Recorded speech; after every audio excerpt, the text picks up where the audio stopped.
ವೈರಾಗ್ಯದ ಮೂರ್ತಿಗಳಾಗಿರುವಂತಹ ಭರತ ಮಹಾಮುನಿಗಳಲ್ಲಿ, ಮೌನ ಮುನಿಗಳಾಗಿರುವಂತಹ ಚಂದ್ರಶೇಖರ ಮಹಾಸ್ವಾಮೀಜಿಯವರಲ್ಲಿ, ಅಮೋಘ ಸಿದ್ಧ ಮಹಾರಾಜರಲ್ಲಿ, ಅಭಿನವ ಸಿದ್ಧಾನಂದ ಮಹಾರಾಜರಲ್ಲಿ ಅತ್ಯಂತ ಸುಂದರವಾಗಿ ಅರ್ಥಪೂರ್ಣವಾಗಿ ತಮಗೆಲ್ಲ ಉಪದೇಶ ಮಾಡಿರುವಂತಹ ಔರಾದ ಮಹಾದೇವಪ್ಪಣ್ಣ ಶಾಸ್ತ್ರೀಜಿಯವರಲ್ಲಿ, ಔರಾದಿಯ ಬಸಮ್ಮ ತಾಯಿಯವರಲ್ಲಿ, ಸಾಗನೂರಿನ ಮಾತಾಜಿಯವರಲ್ಲಿ ಮತ್ತು ಚಂದ್ರಶೇಖರ ಶಾಸ್ತ್ರೀಜಿಯವರಲ್ಲಿ ಹಾಗೂ ತಮ್ಮೆಲ್ಲರಲ್ಲಿ ಭಕ್ತಿಪೂರ್ವಕ ಶರಣು ಶರಣಾರ್ಥಿಗಳು. ಸಾರ ಸಜ್ಜನರ ಸಂಗವ ಮಾಡುವುದು, ದೂರ ದುರ್ಜನರ ಸಂಘ ಬೇಡವಯ್ಯ, ಹಾವಾದಡೇನೋ ವಿಷ ಒಂದೇ ಅಂತವರ ಸಂಘ ಬೇಡವಯ್ಯ, ಅಂತರಂಗ ಶುದ್ಧವಿಲ್ಲದವರ ಸಂಘ ಸಿಂಗಿ ಕಾಳಕೂಟ ವಿಷವೋ ಕೂಡಲ ಸಂಗಮ ದೇವ. ಬಸವಣ್ಣನವರು ಬಹಳ ಅದ್ಭುತವಾಗಿ ಸಂಘದ ಪರಿಕಲ್ಪನೆಯನ್ನ ಈ ವಚನದಲ್ಲಿ ನಮಗೆ ನೀಡಿದ್ದಾರೆ. ಅಂತರಂಗ ಶುದ್ಧವಿಲ್ಲದವರ ಸಂಘ ಸಿಂಗಿ ಕಾಳಕೂಟ ವಿಷವು ಕೂಡಲ ಸಂಗಮ. ಸಜ್ಜನರ ಸಂಘ ಮಾಡಬೇಕು, ದುರ್ಜನರ ಸಂಘ ಮಾಡಬಾರದು. ಅಂತರಂಗ ಶುದ್ಧ ಇದ್ದವರ ಸಂಘ ಜೇನು ತುಪ್ಪ ಇದ್ದಂಗ ಅಂತ ಹೇಳಿದ್ರು. ಜೇನು ತುಪ್ಪದೊಳಗ ಉಗುಳೋದೇನು ಇರಂಗಿಲ್ಲ, ಸೇವನೆ ಮಾಡೋದಿರ್ತದ. ಯಾರ ಅಂತರಂಗ ಶುದ್ಧ ಇರ್ತದೋ ಅವರನ್ನು ಸದಾ ಸೇವನೆ ಮಾಡಬೇಕು. ಸಂಸ್ಕೃತದಲ್ಲಿ ಒಂದು ಸುಭಾಷಿತ ಇದೆ, ಏನಂದ್ರ ತ್ಯಜ ದುರ್ಜನ ಸಂಸರ್ಗಂ. ದುರ್ಜನರ ಸಂಘವನ್ನ ಬಿಟ್ಟು ಬಿಡು, ಏನು ವಿಚಾರ ಮಾಡ್ಲಿಕ್ಕೆ ಹೋಗ್ಬೇಡ. ದುರ್ಜನ ಅಂತ ಗೊತ್ತಾದ ತಕ್ಷಣ ದೂರ ಇರು. ಬಾಳ 1 ವರ್ಷಕ್ಕ 2 ವರ್ಷಕ್ಕ 3 ವರ್ಷಕ್ಕೆಲ್ಲ ತತ್ ಕ್ಷಣ. ತ್ಯಜ ದುರ್ಜನ ಸಂಸರ್ಗಂ ಭಜ ಸಾಧು ಸಮಾಗಮಂ ಭಜನಾಂ ಸೇವಾಯಾಮ್. ಅವರ ಸೇವೆ ಅಂದ್ರೆ ಅವ್ರ ಸಮೀಪಕ್ಕೆ ಹೋಗು. ಯಾರ ಸಮೀಪಕ್ಕ? ಭಜ ಸಾಧು ಸಮಾಗಮ, ಸಾಧುಗಳ ಸಮಾಗಮದಲ್ಲಿ ಇರು. ಕುರು ಪುಣ್ಯ ಅಹೋರಾತ್ರಂ. ಪುಣ್ಯವನ್ನ ಹಗಲಿ ಮಾಡಬೇಕು, ರಾತ್ರಿ ಮಾಡಬೇಕು, ಅಲ್ಲಿ ಮಾಡಬೇಕು, ಇಲ್ಲಿ ಮಾಡಬೇಕಲ್ಲ. ಎಲ್ಲಿ ಸಿಗುತ್ತದ ಅವಕಾಶ ಅಲ್ಲಿ ಪುಣ್ಯ ಮಾಡ್ಬೇಕಂತ. ಕುರು ಪುಣ್ಯಂ ಅಹೋರಾತ್ರಂ ಸ್ಮರ ನಿತ್ಯಂ ಅನಿತ್ಯತಾಂ. ನಿತ್ಯವೂ ಒಂದು ಸ್ಮರಣೆ ಮಾಡ್ಬೇಕಂತ. ಏನು? ತಪ್ಪಲಾರ್ದಂಗ ಸ್ಮರಣೆ ಮಾಡ್ಬೇಕು, ಪ್ರತಿನಿತ್ಯ ಸ್ಮರಣೆ ಮಾಡ್ಬೇಕು. ಏನು ಸ್ಮರಣೆ ಮಾಡ್ಬೇಕಂದ್ರ ಎಲ್ಲವೂ ಅನಿತ್ಯ ಅದ, ಎಲ್ಲವೂ ಅನಿತ್ಯ ಅದ, ಎಲ್ಲವೂ ನಶ್ವರ ಅದ, ಎಲ್ಲವೂ ಒಂದು ದಿನ ಬಿಟ್ಟು ಹೋಗ್ಬೇಕಾಗ್ಯದ. ಇದು ಭಗವಂತನ ಸಂಪತ್ತು ಅಂತೇಳಿ ಸ್ಮರಣೆ ಮಾಡ್ಬೇಕಂತ ಸುಭಾಷಿತಕಾರರು ಬಹಳ ಚಂದ ಹೇಳ್ತಾರ. ತ್ಯಜ ದುರ್ಜನ ಸಂಸರ್ಗಂ. ಯಾಕೆ ತ್ಯಜ ತ್ಯಜ ತ್ಯಜ ಅಂತ ಹೇಳಿದ್ರಂದ್ರ, ಅಮ್ಮವ್ರು ಹೇಳಿದ್ರಲ್ಲ, ಯಾವ ಹಾವಾದ್ರೂ ವಿಷ ಇರೋದ. ಆದ್ರ ಅಂತರಂಗ ಶುದ್ಧವಿಲ್ಲದವರ ಸಂಘ ಮಾಡಿದೇವ ಅಂದ್ರ ಅದ ಹೆಂಗಂದ್ರ ಎಲ್ಲ ಜಗತ್ತಿನೊಳಗ ಎಲ್ಲ ಹಾವುಗಳ ವಿಷ ತಂದು ಕೊಡದಂಗ. ಅಂತರಂಗ ಶುದ್ಧವಿಲ್ಲದವರ ಸಂಘ ಸಿಂಗಿ ಕಾಳಕೂಟ ವಿಷವೋ ಕೂಡಲ ಸಂಗಮ. ಜಗತ್ತಿನೊಳಗಿರುವಂತ ಎಲ್ಲ ವಿಷಯಗಳನ್ನ ತಂದು ಕುಡಿದ್ರ ಏನು ಗತಿಯಾಗಿತ್ತು? ದುರ್ಗತಿ, ಸರ್ವನಾಶ ಆಗ್ತದ. ಕೇವಲ ಒಂದಿಷ್ಟು ವಿಷ ನಮ್ಮ ಶರೀರದ ಒಳಗೂ ಹೋಯ್ತಂದ್ರ, ಒಂದಿಷ್ಟು ವಿಷ ನಮ್ಮ ಶರೀರದ ಒಳಗೂ ಹೋಯ್ತಂದ್ರ ಪ್ರಾಣಕ್ಕ ಹಾನಿ ಆಗ್ತದ, ಜೀವ ಹಾನಿ ಆಗ್ತದ. ಅಷ್ಟು ವಿಷ ಪರಿಣಾಮಕಾರಿ ಆಗ್ತದ. ದುರ್ಜನರನ್ನ ಸಮಸ್ತ ವಿಷಕ್ಕೆ ಹೋಲಿಸಿಬಿಟ್ರು. ಅದಕ್ಕಾಗಿ ದುರ್ಜನ ನಾವ್ ಹೇಳ್ತೀವಿ, ಸಂಸ್ಕೃತದಲ್ಲಿ ಹೇಳ್ತಾರೆ ಏನು? ತಕ್ಷಕಸ್ಯ ವಿಷಂ ದಂತೆ. ಹಾವಿನ ವಿಷ ಎಲ್ಲಿರ್ತದಂತ ಕೇಳಿದ್ರ ಕೇವಲ ಹಲ್ಲಿನೊಳಗಿರ್ತದ. ಹಾವಿನ ಹಲ್ಲಿನೊಳಗೆ ವಿಷ ಇರ್ತದ. ಮಕ್ಷಿಕಾಯ ವಿಷಂ ಮುಖೆ. ಈ ಜೇನು ಹುಳಗಳಿರ್ತಾವಲ್ಲ, ಅದ್ರ ವಿಷ ಮುಖದೊಳಗಿರ್ತದ, ಮುಖದೊಳಗೆ ಇರ್ತದ. ಇನ್ನ ವೃಶ್ಚಿಕಸ್ಯ ವಿಷಂ ಪುಷ್ಠೆ. ಚೇಳಿನ ವಿಷ ಎಲ್ಲಿರ್ತದ? ಕೊಂಡಿಯೊಳಗಿರ್ತದ.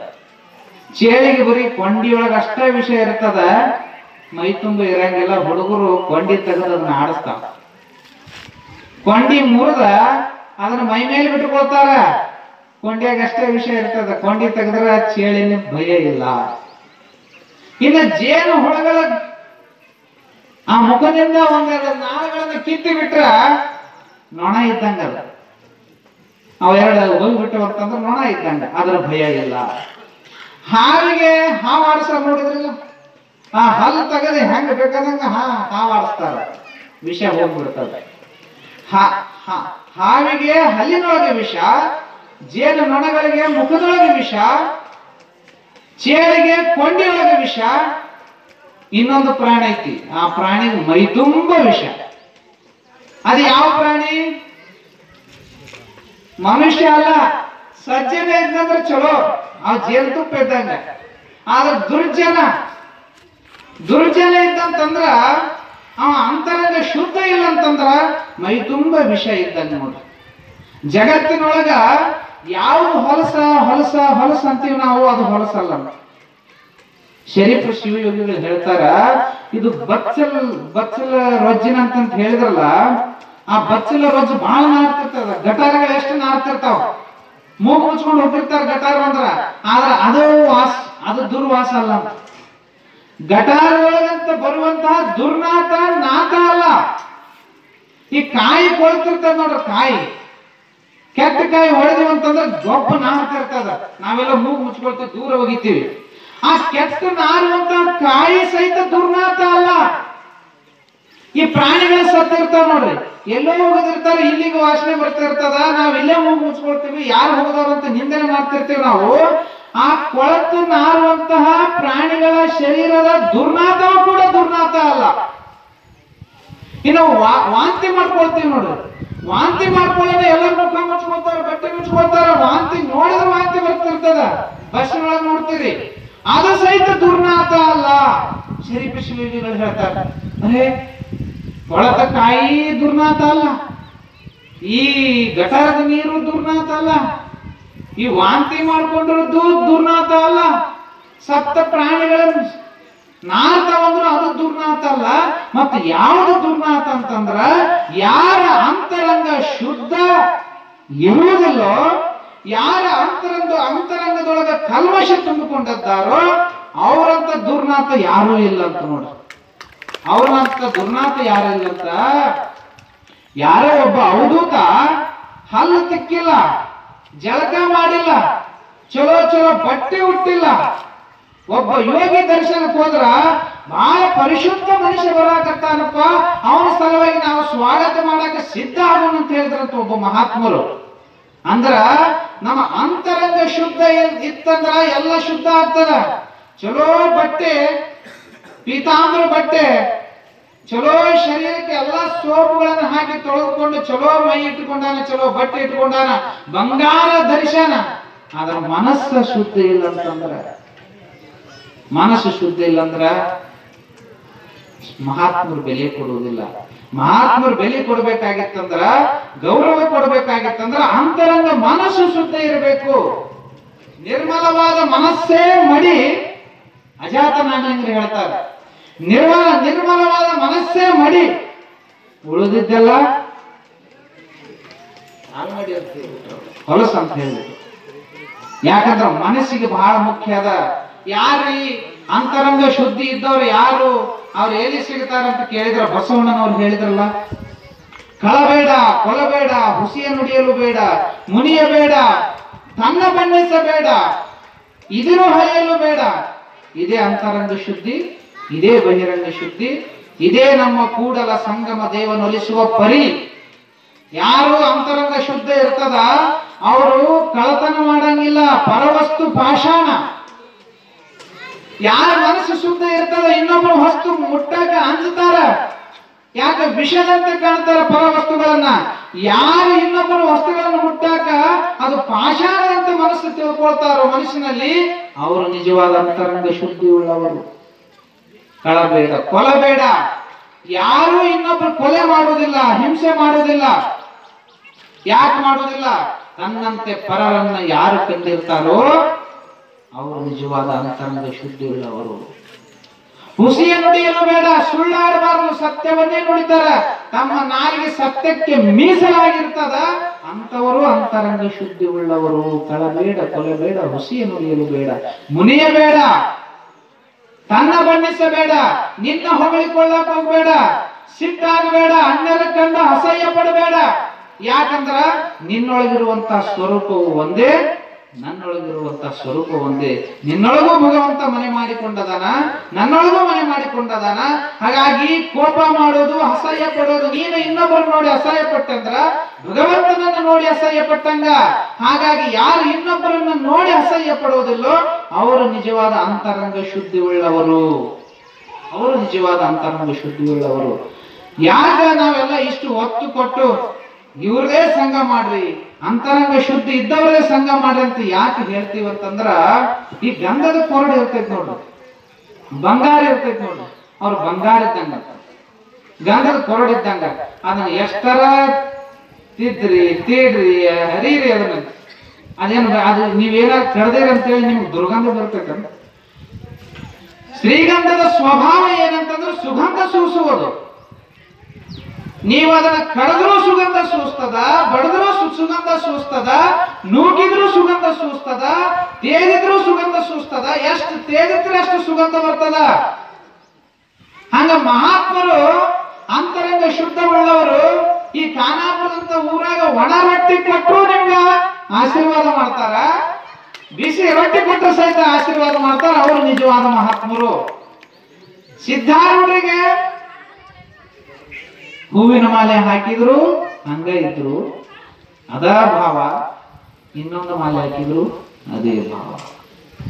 ರೊಟ್ಟಿಗೆ ಹೋದಾಗ ತಳ್ಳಿದ್ರು ಅದೇ ಭಾವ, ಭಿಕ್ಷಾ ಬಿಸಿ ರೊಟ್ಟಿ ಹಾಕಿದ್ರು ಅದೇ ಭಾವ. ಯಾಕಂದ್ರೆ ಅವರ ಸ್ವಭಾವ ಹೇಗೆ ಗಂಧದ ಕಟ್ಟಿಗೆಗೆ ಸುಗಂಧ ಸೂಸುವಂತ ಸ್ವಭಾವ ಇದೆಯೋ, ಆಗ ಮಹಾತ್ಮರ ಅಂತಃಕರಣದಲ್ಲಿ ಸದಾ ಸುಗಂಧವನ್ನು ಸೂಸುವ, ನಿಸ್ವಾರ್ಥವಾಗಿ ಎಲ್ಲರನ್ನು ತನ್ನಂತೆ ಪರಿಭಾವಿಸುತ್ತಿರುವ ಅಂತಃಕರಣ ಇರುತ್ತದ. ಅದಕ್ಕಾಗಿ ಮಹಾತ್ಮರು ಮಹಾತ್ಮರು ಮಹಾತ್ಮರು ಅಂದ್ರ ಸಾಮಾನ್ಯ ಅಲ್ಲ. ಯಾರು ಮಹಾತ್ಮರು ಅಂತಂದ್ರ, ಇವತ್ತು ನೀನು ಬೆಳೆದಿ ಅಂದ್ರೆ ನೀನೇನೋ ತಪ್ಪು ಮಾಡಿದ್ದಿ, ಅಥವಾ ನೀನೇನೋ ಮೋಸ ಮಾಡಿದ್ದಿ, ನೀನೇನೋ ಸುಳ್ಳು ಹೇಳಿದ್ದಿ ಅಂದ್ರ ಪ್ರತಿಕಾರ ತೀರಿಸ್ಕೊಳ್ತಾರಲ್ಲ, ಅವ್ರು ಮಹಾತ್ಮರಾಗಲಿಕ್ಕೆ ಸಾಧ್ಯ ಇಲ್ಲ. ಯಾರು ಕ್ಷಮಾ ಮಾಡ್ತಾರಲ್ಲ ಅವರು ಮಹಾತ್ಮರಾಗಲಿಕ್ಕೆ ಸಾಧ್ಯ. ಯಾರ ಅಂತಃಕರಣದೊಳಗ ಕ್ಷಮಾ ತುಂಬಿಕೊಂಡದೋ, ಯಾರ ಅಂತಃಕರಣದೊಳಗ ಸದಾ ನಿಷ್ಕಾರಣ ಕಾರಣರಹಿತವಾಗಿ ಪ್ರೇಮ ಸ್ಫುರಣವಾಗ್ತದೋ, ಎಲ್ಲರನ್ನ ಪ್ರೀತಿಸ್ತಾರೋ, ಎಲ್ಲರನ್ನ ತನ್ನಂತೆ ಕಾಣ್ತಾರೋ, ಅವರು ನಿಜವಾದ ಮಹಾತ್ಮರಾಗಲಿಕ್ಕೆ ಸಾಧ್ಯ. ಅವರೇ ನಿಜವಾದ ಅಂತರಂಗ ಶುದ್ಧವಿದ್ದವರು. ಆದ್ರೆ ನಮಗೆ ವಿವೇಕ ಇಲ್ಲ. ನಾನು ದುಷ್ಟ ಅಂತ ನನಗೆ ಗೊತ್ತಾಗಬಹುದು, ನಾನು ಪಾಪಿ ಅಂತ ನನಗೆ ಗೊತ್ತಾಗೋದು ಹೆಂಗ?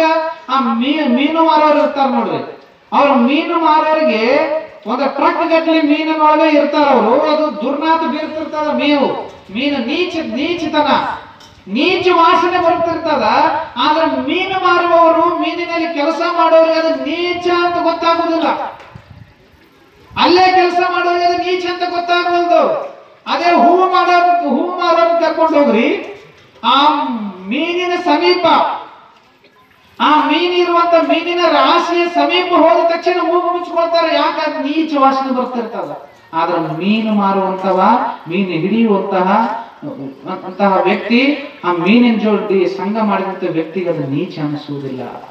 ಹಂಗ ನಮಗೆ ದುಷ್ಟ ಬುದ್ಧಿ, ವಿವೇಕರಹಿತವಾದ ಬುದ್ಧಿ. ನಮ್ಮ ಶಾಸ್ತ್ರೀಜಿಯವರು ಹೇಳಿದ್ರಲ್ಲ ವಿವೇಕ, ನಮ್ಮ ಮಹಾದೇವ ಶಾಸ್ತ್ರೀಜಿಯವರು ಹೇಳಿದ್ರಲ್ಲ, ನಿಷ್ಕಾಮ ಪುಣ್ಯ ಮಾಡಿದಾಗ, ಇಂಥ ಸತ್ಸಂಗದಲ್ಲಿ ಭಾಗಿಯಾಗಿ ಜಪತಪಗಳನ್ನ ಮಾಡಿ ನಮ್ಮ ಅಂತಃಕರಣ ಶುದ್ಧ ಮಾಡಿಕೊಳ್ಳುವುದರ ಸಲುವಾಗಿ ಸಕಾಮ ಮಾಡಿದ್ರೆ ಭೋಗ ಸಿಗ್ತದ. ಆದ್ರ ನನಗೇನೂ ಬೇಡ ಭಗವಂತ, ನಿಷ್ಕಾಮವಾಗಿ ನಿನಗ ನಮಮ, ನಂದೇನೂ ಇಲ್ಲ, ನೀನ್ ಪುಣ್ಯ ಮಾಡೋದಷ್ಟೇ ನನ್ನ ಕರ್ತವ್ಯ ಅಂದ್ರೆ ನಮಗೆ ಅವಾಗ ವಿವೇಕ ಬರ್ತದ.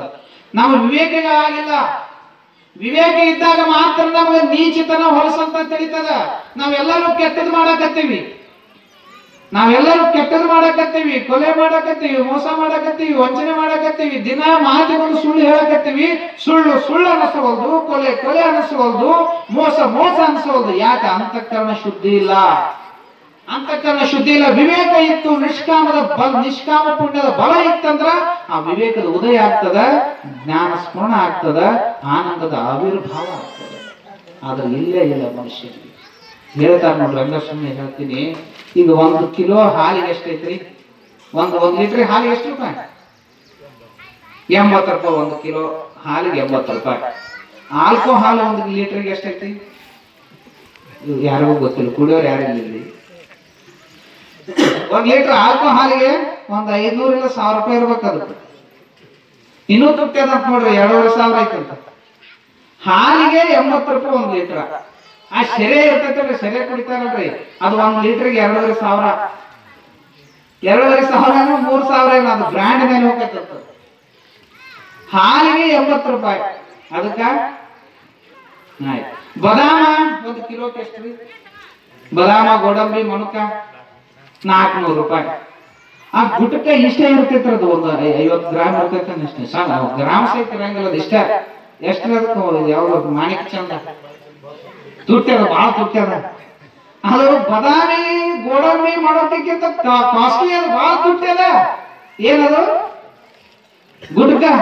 ಆ ತಂಬಾಕು ನೋಡ್ರಿ, ಸಿಗರೇಟ್ನಾಗ ಇಷ್ಟ ಸುತ್ತಿಟ್ಟಿರ್ತಾರ, ಅದಕ್ಕೊಂದು 20 ರೂಪಾಯಿ 50 ರೂಪಾಯಿ ಗೊತ್ತಿಲ್ಲ. ಇಷ್ಟು ಗುಟಕಕ್ಕ 50 ರೂಪಾಯಿ, ಇಷ್ಟು ತಂಬಾಕಿಗೆ 50 ರೂಪಾಯಿ. ಕಿಲೋ ನೋಡಿದ್ರೆ 4000 5000. ನಮ್ಗೆ ಆರಾಮ್ 400 ರೂಪಾಯಿದಾಗ 1 ಕಿಲೋ ಬದಾಮ್ ಬರ್ತಾವ. 1000 ರೂಪಾಯಿದಾಗ ಬದಾಮ್ ಬರ್ತಾವ, ಗೋಡಂಬಿ ಬರ್ತದ. 80 ರೂಪಾಯಿದಾಗ 1 ಲೀಟರ್ ಹಾಲು ಬರ್ತದ. ನಾವೇನು ಗೋಡಂಬಿ, ಮನುಕ, ಬದಾಮ ತಿನ್ನಾಕ ನಾವು ಬಡವ್ರಿ. ದಿನ ಅವ್ರೇನ್ರಿ, ದಿನ ಬದಾಮ, ಮಣಕ, ಗೋಡಂಬಿ ತಿಂತಾರೋ, ಹಾಲು ಕುಡಿತಾರ. ನಾವೇನು ಬಡವ್ರಿ, ನಾವು ಸೆರೆ ಕುಡ್ತೀವಿ. ಈ ಸೆರೆ ಕುಡಿಯೋ ಬಡವನು, ಗುಟ್ಕ ತಿನ್ನೋ ಬಡವನು ಅಲ್ಲ. ವಿವೇಕ ಇಲ್ಲ. ಆದ್ರೂ ಚೀಟಿ ಒಳಗನೆ ಬರ್ದಿರ್ತಾರ ನೋಡು, ಕ್ಯಾನ್ಸರ್ ಆಗಿದ್ರ ಚಿತ್ರ ತೋರಿಸಿರ್ತಾರ. ಬೀಡಿ ಸಿಗರೇಟ್ ಮೇಲೂ ಕ್ಯಾನ್ಸರ್ ಆಗಿದ್ರ ಚಿತ್ರ ತೋರಿಸಿರ್ತಾರ. ಅದೇನು ಕುಡಿತಾನಲ್ಲ ಬಾಟ್ಲಿ, ಅದ್ರ ಮೇಲೂ ಚಿತ್ರ ತೋರಿಸಿರ್ತಾರ. ಮತ್ತೆ ಬರೋದು ಬರ್ದಿರ್ತಾರ, ಇದು ಕುಡಿದ್ರೆ ಹಿಂಗಾಗ್ತೈತಿ, ಸ್ಮೋಕಿಂಗ್ ಮಾಡೋದ್ರಿಂದ ಹಿಂಗಾಗ್ತೈತಿ, ಡ್ರಿಂಕಿಂಗ್ ಮಾಡೋದ್ರಿಂದ ಹಿಂಗಾಗ್ತೈತಿ. ಅದನ್ನ ನೋಡ್ತಾನ, ಕುಡಿತಾನ. ಅದನ್ನ ಸೇರ್ತಾನ, ಅದು ಕುಡಿತಾನ. ಆ ಚೀಟಿ ಅದನ್ನ ದರ್ಶನ ಮಾಡಿ, ಆ ಕ್ಯಾನ್ಸರ್ ಆಗಿದ್ದ ದರ್ಶನ ಮಾಡಿ ಹರಿತಾನ, ತಿಂತಾನ. ಎಲ್ಲೈತಿ ವಿವೇಕ? ಎಲ್ಲೈತೆ ವಿವೇಕ? ಇಲ್ಲ. ವಿವೇಕ ಶೂನ್ಯ. ಅದಕ್ಕಾಗಿ ಇಂಥ ಸತ್ಸಂಗದಲ್ಲಿ ಭಾಗಿಯಾಗಿ, ಇಂಥ ಸದ್ಗುರುಗಳ ಮಾರ್ಗ ಉಪದೇಶ ಅವ್ರು ಹಾಕಿಕೊಟ್ಟಂತ ಮಾರ್ಗದಲ್ಲಿ ಇದ್ದು ನೋಡ್ರಿ, ಹಗಲಿ ರಾತ್ರಿ ಜಪ ಮಾಡ್ತಾರ, ಅನ್ನದಾನ ಮಾಡ್ತಾರ, ಇಂಥ ಕಾರ್ಯಕ್ರಮಗಳನ್ನ ಮಾಡ್ತಾರ. ಇದು ನಿಜವಾದ ಪುಣ್ಯ. ಇಂಥದ್ದು ಮಾಡಬೇಕು. ಇಂಥ ಸತ್ಸಂಗದಲ್ಲಿ ನಾವೆಲ್ಲರೂ ಕೈ ಜೋಡಿಸ್ಬೇಕಂತ ಹೇಳಿ, ಸಮಯ ಬಹಳ ಆಗಿದೆ, ನಮ್ಮ ಪೂಜ್ಯರು ಮಾತಾಡೋರ ಹೇಳ್ತಾ, ಮತ್ತೆ सायंकाल बहाळ ಬೇಗ ಬರ್ರಿ, ಇನ್ನು ಪೂಜ್ಯರು ಬರ್ತಾರೋ. बहाळ ಬೇಗ व्हिडिओ पाहण्यासाठी AK20 न्यूजला सबस्क्राइब करा, बेल आयकॉनला क्लिक करा, लाईक करा, शेअर करा. धन्यवाद.